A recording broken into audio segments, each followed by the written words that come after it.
Olá! É muito fácil perceber como a vida nas cidades está se transformando rapidamente com a chegada de novas tecnologias. Mas existem inovações que também estão revolucionando a vida no campo. E isso implica grandes mudanças na forma em como o alimento é produzido. E a gente vai ver bem de perto isso na primeira reportagem de hoje do nosso programa. A tecnologia encontrou um terreno fértil no agronegócio brasileiro. Quer ver um exemplo?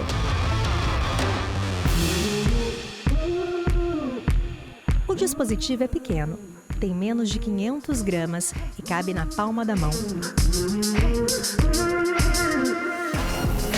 Um tamanho oposto ao das mudanças que ele está ajudando a provocar na produção de alimentos do mundo. A solução tecnológica é apenas um exemplo dos vários que compõem a chamada Agricultura 4.0, que alia alta tecnologia, conectividade, produtividade e respeito ao meio ambiente e à saúde pública. Nós estamos falando de uma agricultura, vamos dizer assim, nos novos tempos.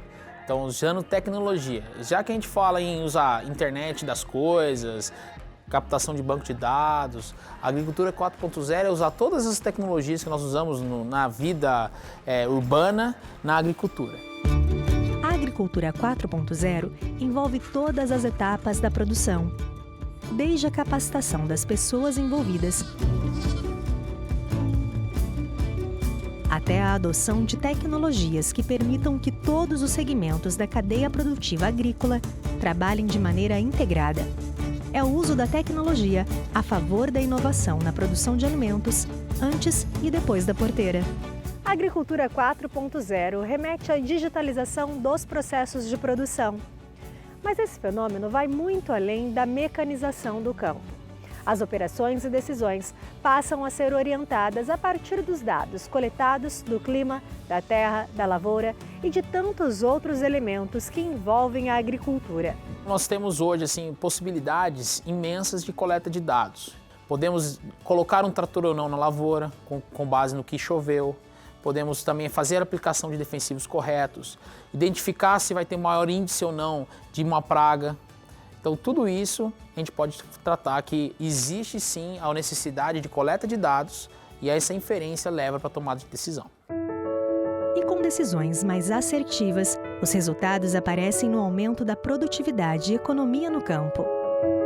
Por isso, algumas empresas no Brasil já oferecem soluções tecnológicas de acordo com as demandas do produtor. Posso listar para você, por exemplo, startups com soluções para pulverização com drones, startups que usam inteligência artificial para identificação de problemas na plantação, startups que usam realidade aumentada para a identificação de problemas na pulverização dos bicos pulverizadores, Isso pode representar uma economia grande para o produtor, dentre outras coisas. Um bom exemplo desta economia está relacionado ao gasto de insumos no plantio. A gente gasta menos adubo porque nós estamos colocando a quantidade certa de adubos em 100 hectares. Em 100 hectares, normalmente, se eu fosse sem agricultura 4.0, eu ia gastar, por exemplo, 1.000 quilos de adubo. Com a agricultura 4.0, se eu tenho uma área mapeada e identificada, eu posso gastar 400. Um exemplo, tá? Afinal, hoje o maior desafio está relacionado com a produção de alimentos. Estima-se que a população mundial deve chegar a aproximadamente 9 bilhões de pessoas até 2050.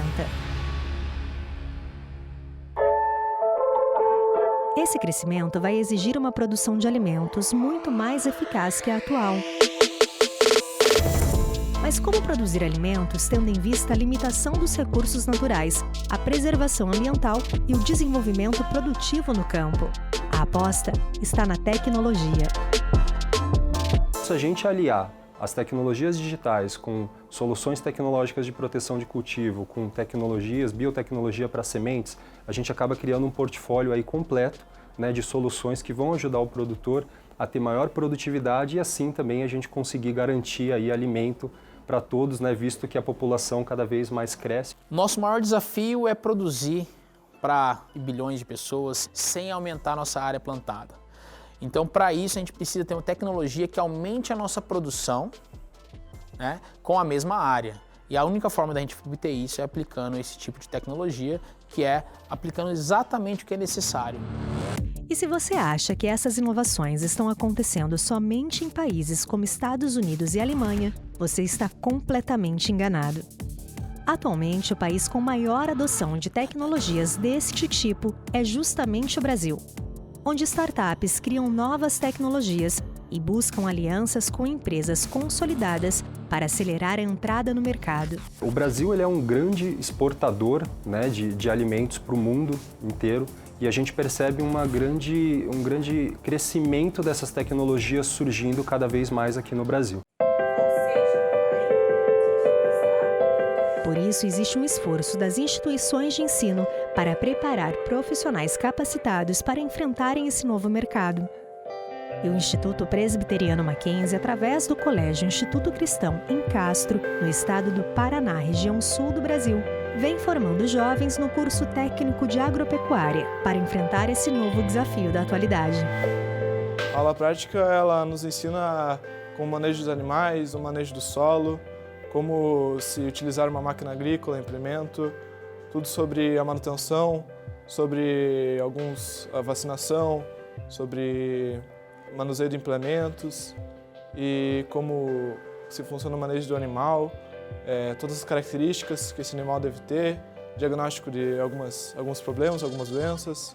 Então, isso tudo já está sendo ambientalizado aqui, então eu posso dizer que eles estão preparados para entrar nesse ambiente. Os alunos já estão aprendendo a fazer essas programações, a utilização de tratores com GPS e piloto automático.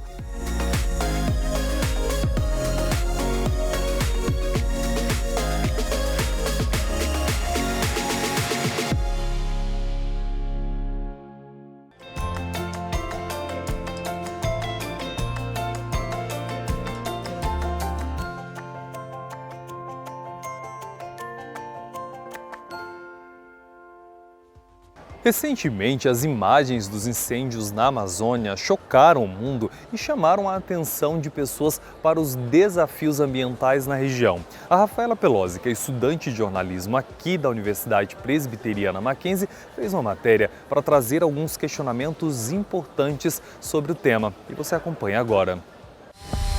Desmatamento.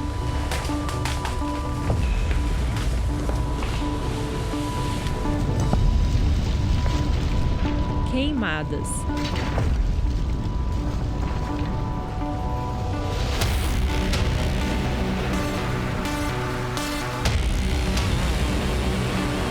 Exploração ilegal.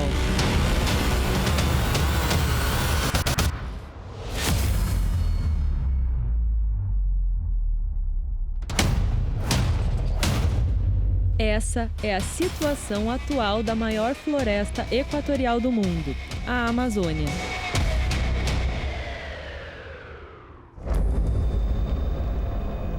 O número de queimadas na Amazônia neste ano é o maior desde 2010, com mais de 74 mil focos de incêndio, o que tem gerado comoção e tensão global sobre o futuro do bioma.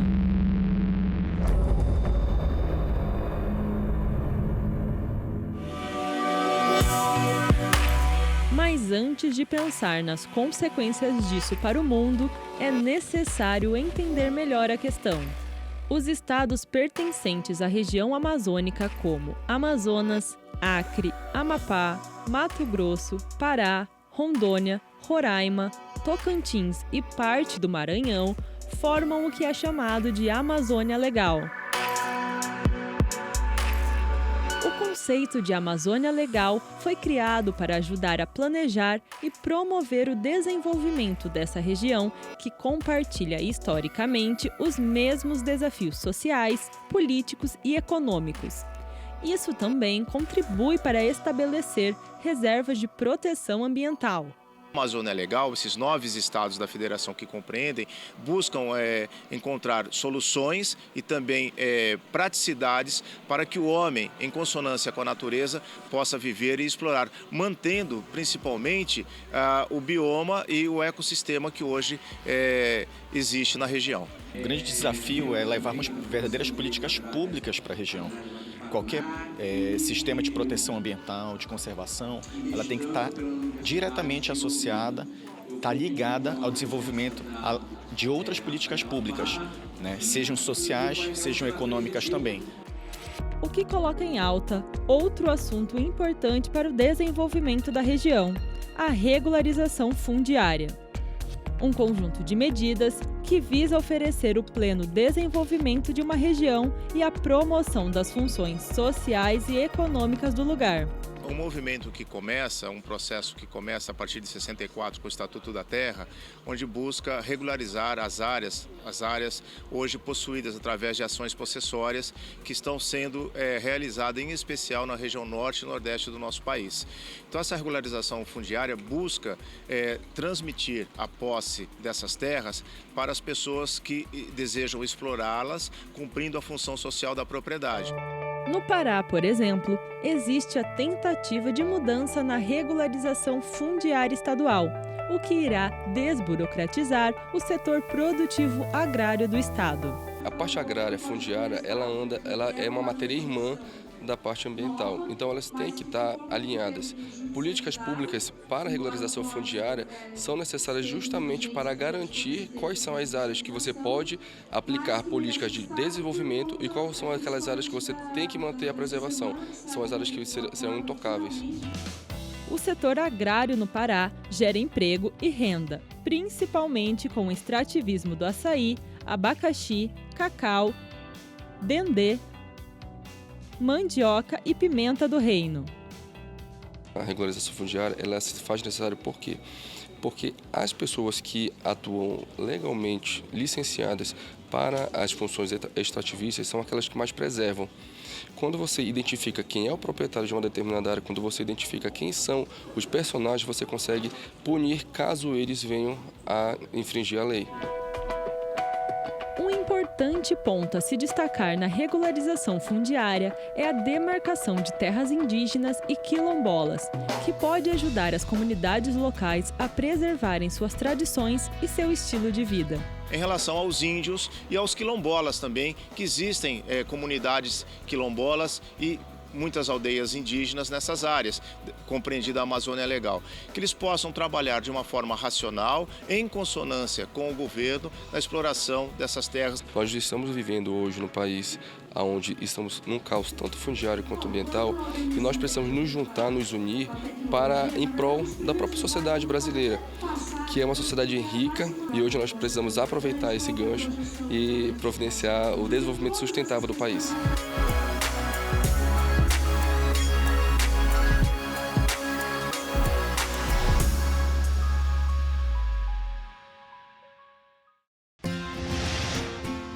Você sabe o que faz um designer? Ao contrário do que algumas pessoas pensam, a função do designer não é só criar móveis modernos ou logotipos atraentes. Vai muito além disso. Ele é responsável por projetos que atendem a uma série de necessidades do mercado. Ele cria produtos e máquinas, planeja ambientes, desenvolve processos e serviços, elabora comunicação visual para empresas, e essas são apenas algumas das possibilidades. Porque o designer é o grande responsável por criar soluções criativas e viáveis. Por isso, ele é fundamental em muitas empresas. A Universidade Mackenzie oferece um curso na área.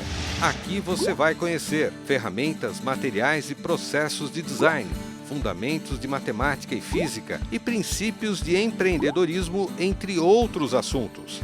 Além de participar ativamente de oficinas e da elaboração de projetos. Design é a carreira ideal para quem gosta de inovação e de unir técnica à criatividade. Mackenzie, formando gente que vai mudar o mundo.